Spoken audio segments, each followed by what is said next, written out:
Je vous salue fraternellement et je vous souhaite un bon sabbat en Jésus-Christ. J'espère que malgré les mesures de confinement, eh bien que vous vous portez bien et que vous êtes content d'être en Jésus et de le servir. Alors, lorsque nous lisons la Bible, lorsque nous étudions la parole de Dieu, il y a une certitude qui se dégage de cette lecture. Il y a une certitude qui se dégage de cette étude. Car on réalise en lisant que nous avons affaire à un Dieu qui n'abandonne jamais son peuple. Un Dieu proche, un Dieu présent au milieu de son peuple.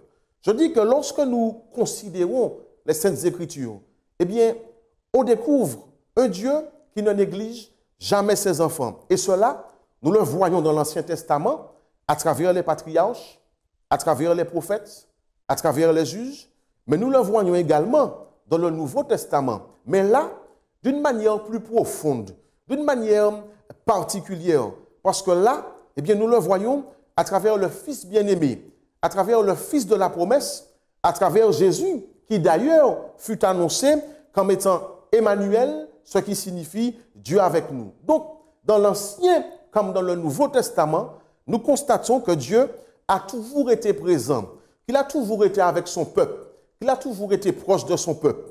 Et Jésus, qui savait que son heure ne tarderait pas à venir, Jésus qui savait que bientôt il serait arrêté et que bientôt il serait crucifié, mais également qu'il ressusciterait des morts et montrait s'asseoir à la droite de la majesté divine, il dit à ses disciples, ce que je vous invite à lire avec moi dans l'évangile de Jean, au chapitre 16, les versets 5 à 7. L'évangile de Jean, le chapitre 16, les versets 5 à 7.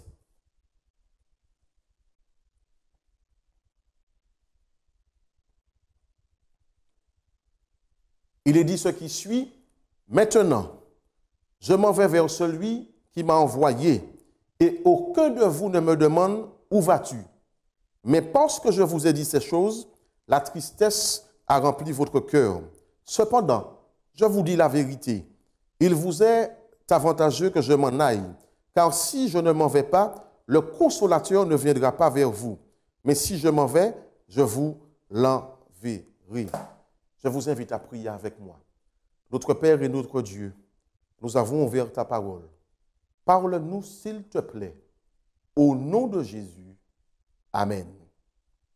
Ici, nous voyons que Jésus, il s'entretient avec ses disciples. Et il leur dit, bientôt, vous ne me verrez plus. Bientôt, je ne serai plus parmi vous. Bientôt, je ne serai plus physiquement avec vous. Parce que je m'en irai, parce que je laisserai la terre. J'irai vers mon Père. Néanmoins, il vous est avantageux que je m'en aille.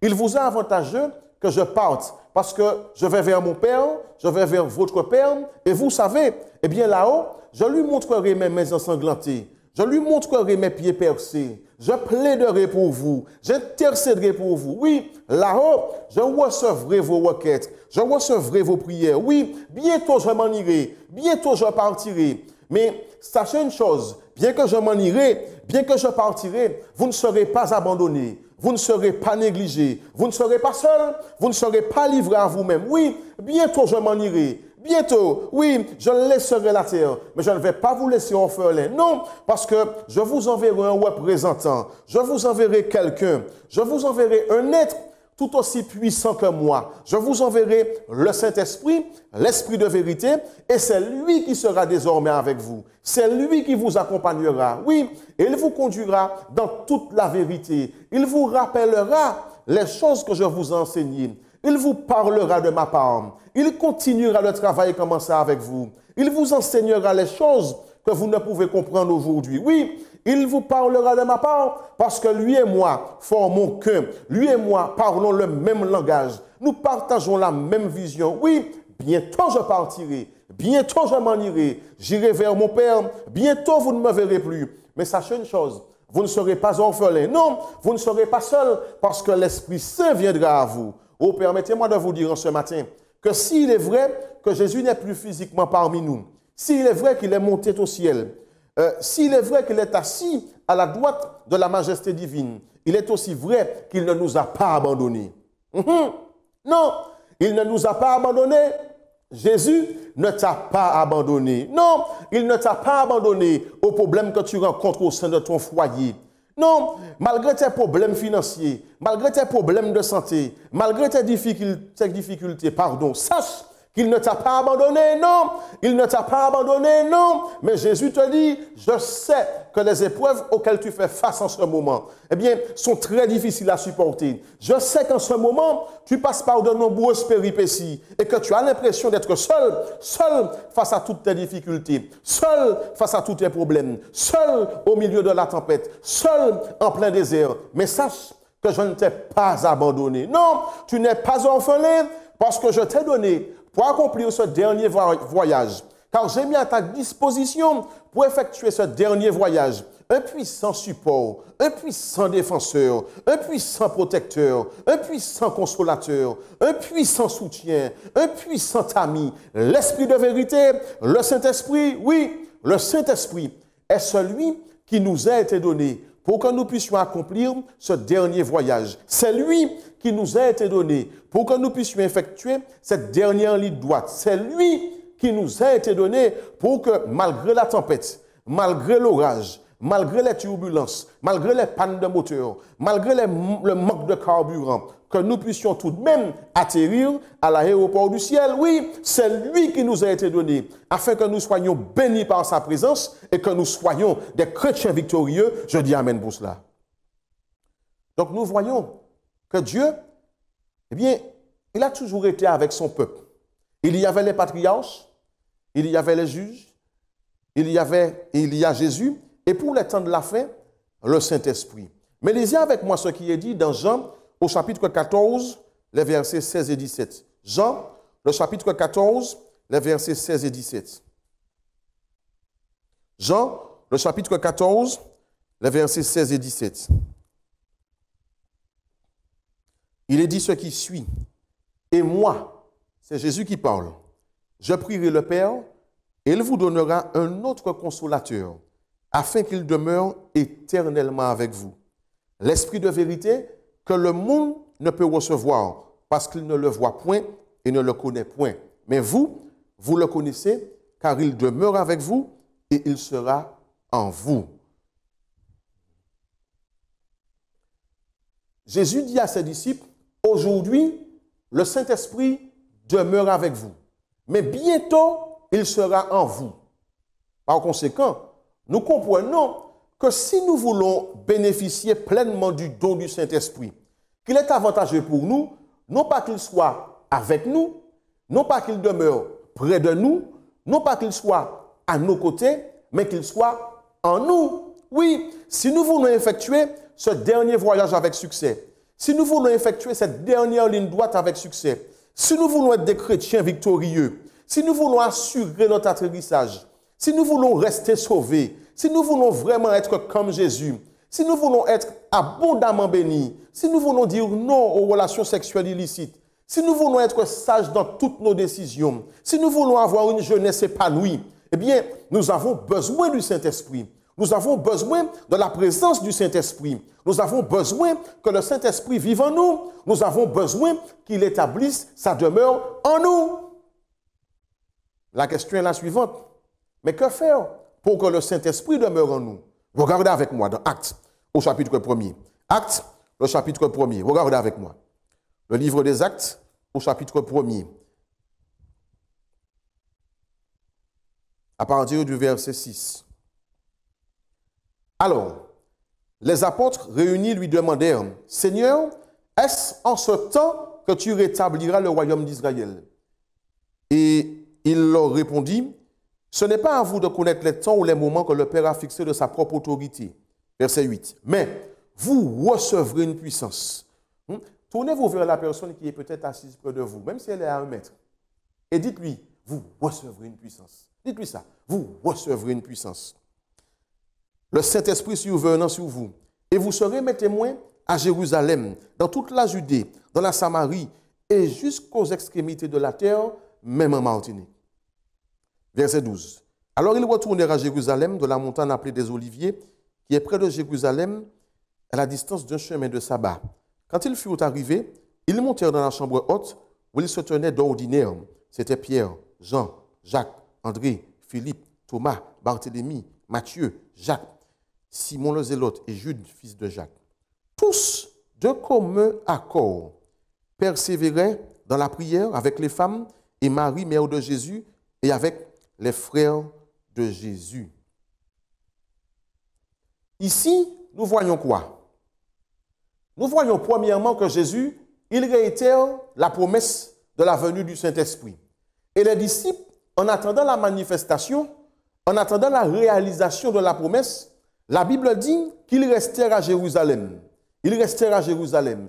Et on comprend que les disciples, eh bien, à ce moment précis, ils étaient confiants, qu'ils étaient sereins, parce qu'ils avaient vu leur Sauveur ressusciter. Et ces paroles résonnaient à leur esprit. Vous recevrez une puissance. Vous recevrez une puissance. Cependant, les disciples, on le voit bien, n'attendaient pas la réalisation de cette promesse en se tournant les pouces. Non, ils n'attendaient pas l'accomplissement de la promesse en se regardant les uns les autres. Non, mais la Bible dit qu'alors qu'ils attendaient ce que le Sauveur leur avait promis, le Saint-Esprit, qu'ils persévéraient dans la prière. Oui, et un auteur, Madame Mouette, elle déclare, eh bien, qu'ils confessaient leurs fautes, qu'ils confessaient leur incrédulité, qu'ils ouvraient leur cœur à Dieu. Pendant ce moment, eh bien, ils élevaient la main de la foi. Oui, ils présentaient leur requête au Père au nom de Jésus. Ils s'humiliaient, ils mettaient de côté leurs différences. Ils ne désiraient plus la suprématie. Ils ne recherchaient plus les premières places. Non, mais ils s'unissaient étroitement dans la communion fraternelle. Ils cherchaient Dieu. Ils réalisaient combien grand était leur privilège, eux, pauvres pécheurs, de pouvoir s'associer d'une manière aussi intense avec leur Sauveur. Donc, ils réalisaient qui ils étaient réellement et ils ne perdaient plus leur temps dans des conversations futiles. Non, mais ils se consacraient à chaque instant au Sauveur. Oui, si nous voulons que le Saint-Esprit établisse sa demeure en nous, si nous voulons que le Saint-Esprit habite en nous, si nous voulons posséder la puissance du Saint-Esprit, qui, entre parenthèses, ne se trouve pas tant dans la capacité eh bien, à guérir des maladies, à faire des choses extraordinaires, mais dans le caractère de Jésus. Eh bien, il nous faut attendre la promesse dans un esprit qui favorise la venue du Saint-Esprit dans nos vies. Par conséquent, attendons la venue du Saint-Esprit dans nos cœurs, dans un esprit de prière, dans un esprit d'humilité, dans un esprit de sacrifice, dans un esprit d'abnégation, dans un esprit de pardon, dans un esprit de repentance, dans un esprit de service, dans un esprit d'amour, et puis consacrons-nous à lui. Donnons-lui notre jeunesse, donnons-lui notre vieillesse, donnons-lui notre corps comme résidence. Oui, attendons la manifestation de la promesse dans un esprit qui favorise la réalisation de cette promesse. Je dis amen pour cela. Mais considérez avec moi le deuxième chapitre du livre des Actes, le premier verset. Actes, le chapitre 2, le premier verset. Le livre des Actes, le chapitre 2, le premier verset. Il est dit ce qui suit. Le jour de la Pentecôte, ils étaient tous ensemble dans le même lieu.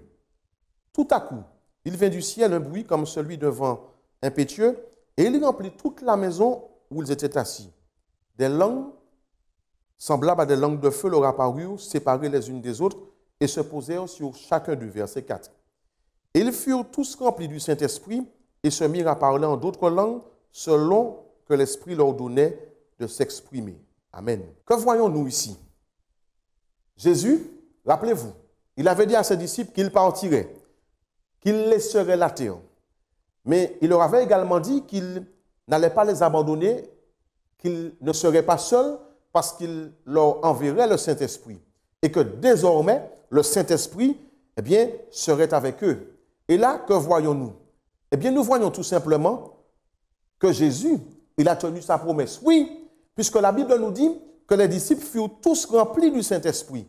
Par conséquent, nous comprenons que lorsque Dieu promet quelque chose, lorsque Dieu promet quelle que soit la chose, lorsque Dieu fait une promesse, lorsque Dieu dit qu'il fera quelque chose, nous pouvons être sûrs qu'il honorera, qu'il respectera, qu'il tiendra sa promesse. Oui, lorsque Dieu fait une promesse, lorsque Dieu promet quelque chose, lorsqu'il dit qu'il agira de telle ou de telle autre manière, nous pouvons être sûrs qu'il honorera, qu'il respectera, qu'il tiendra sa promesse. Par conséquent, si Dieu, à travers sa parole, il a promis de t'aider, s'il a promis de te soulager de toutes tes afflictions, s'il a promis de te délivrer, s'il a promis de t'accorder sa sagesse, le discernement, par exemple, dans le choix de partenaire, un partenaire de voyage, s'il a promis de t'assister, s'il a promis d'être avec toi en permanence, si Dieu t'a fait une promesse, même si tu ne vois rien venir, même si tu ne ressens pas sa présence,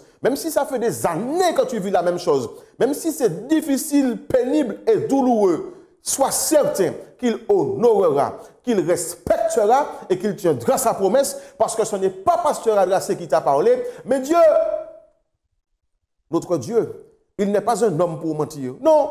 D'ailleurs, permets-moi de te dire que le Seigneur, il voit ta souffrance, il entend tes crimes, il connaît tes douleurs. Et selon le livre de l'Exode, au chapitre 3, au verset 8, il ne s'arrête pas là à entendre, à voir, à connaître. Non, parce que le verset 8 nous dit que non seulement il entend, non seulement il voit, non seulement il connaît, mais il nous a dit qu'il descend pour apporter la délivrance. Amen. Le Seigneur, il tiendra ses promesses envers nous. Et au-dessus de toute requête, si nous lui demandons son esprit, si nous lui faisons part de notre désir que le Saint-Esprit habite en nous, si nous disposons nos cœurs, tout comme il l'a fait pour les disciples de l'époque, eh bien, tout comme il l'a fait pour eux, il le fera également pour nous, les disciples des temps de la fin. Il le fera pour nous, parce que la Bible dit dans l'évangile de Luc, au chapitre 11, le verset 13, et je vous invite à lire avec moi l'évangile de Luc, le chapitre 11, le verset 13. Il est dit ce qui suit. Si donc, méchants comme vous l'êtes, vous savez donner de bonnes choses à vos enfants, à combien plus forte raison le Père Céleste vous donnera-t-il le Saint-Esprit à ceux qui le lui demandent? Mes chers amis, le Saint-Esprit est celui qui nous a été donné pour cette période de l'histoire du monde. C'est lui qui nous a été donné pour cet temps de la fin. Prions pour la venue du Saint-Esprit dans nos cœurs. Demandons-le à Dieu. Demandons-lui de nous aider à disposer nos cœurs pour sa venue. Oui, et permettons au Saint-Esprit d'être le pilote dans nos vies. Permettons-lui d'être le commandant à bord. Et si nous le faisons, eh bien, nous pouvons être assurés qu'aucune tempête, qu'aucun orage, aucune turbulence, aucune panne de moteur, aucun manque de carburant ne l'empêchera de nous conduire à l'aéroport du ciel, parce que cette compagnie avec laquelle nous voyageons, elle possède le meilleur pilote, le meilleur navigateur, le meilleur aviateur, qui ne sera jamais déclassé, le Saint-Esprit. Mes bien-aimés, je vous propose, eh bien maintenant, tout simplement, de prier et de demander à Dieu de nous aider. Parce que sans son esprit, nous sommes perdus. Prions ensemble. Notre Père et notre Dieu, merci pour ta parole en ce matin. Merci de nous rassurer, de nous faire savoir que tu ne nous as pas laissés seuls. Tu ne nous as pas laissés orphelins. Non, tu ne nous as pas abandonnés. Parce que tu as envoyé le Saint-Esprit qui est là pour nous conduire dans toute la vérité, pour nous réconforter, pour nous consoler. Aide-nous, notre Père, à disposer nos cœurs pour qu'ils ne soient pas simplement à côté de nous, mais qu'ils soient en nous. Et certainement, eh bien, nos vies seront transformées, nos caractères seront transformés et nous pourrons rester sauvés. Bénis chacun d'entre nous d'une manière particulière et accorde-nous ta paix, ta force, ton discernement, ta sagesse, ton amour et ton esprit. Au nom de Jésus. Amen. Que Dieu vous garde et que Dieu vous bénisse.